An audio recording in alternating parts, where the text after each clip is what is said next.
కాదు కానీ చంటి ఇంత హ్యాపీగా ఉన్నావు, ఇంత ఉన్నావు కానీ చిన్న ఏజ్లోనే అమ్మని మిస్ అయినావు కదా, అసలు అప్పుడు ఏం తెలుసు, ఏ ఏజ్లో ఉన్నావు అసలు? నిజంగా చెప్పనా, మా అమ్మ చనిపోయినట్టు 10 రోజుల వరకు నాకు తెలియదు.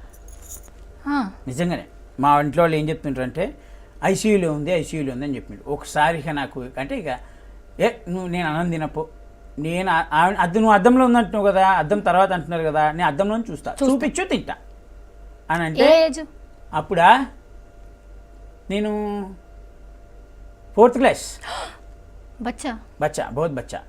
అయితే అప్పుడు వాళ్ళు చెప్పిన తర్వాత ఇక అంటే ఇక నేను ఇక లేకపోతే నేను అన్నం తినా అని డిసైడ్ అయితే అప్పుడు ఏం చేశారంటే బయటికి తీసుకెళ్ళి ఇట్లా కాదు ఇట్లా అయిపోయింది అంటే నాకు విచిత్రం తెలుసా, ఏడుపు రాలే.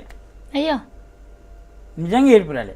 ఈ మధ్యలో ఈ 10 రోజుల్లో జరిగే పనులు ఉంటాయి కదా, ఇప్పుడు నార్మల్గా శ్మశానానికి తీసుకెళ్ళి అట్లా నన్ను తీసుకుపోయిండ్రు, కానీ ఇది పాయింట్, ఈ విషయం అని నాకు చెప్పలే. అది కూడా వెళ్ళినాం నార్మల్గా ఏదో అన్నారు, సరే కూర్చున్నాము, గీసిండ్రు, అయిపోయింది అంతా, అన్ని పనులు జనరల్గా జరిగిపోయినాయి, కానీ ఇది సబ్జెక్ట్ అన్న విషయం నాకు చెప్పలే.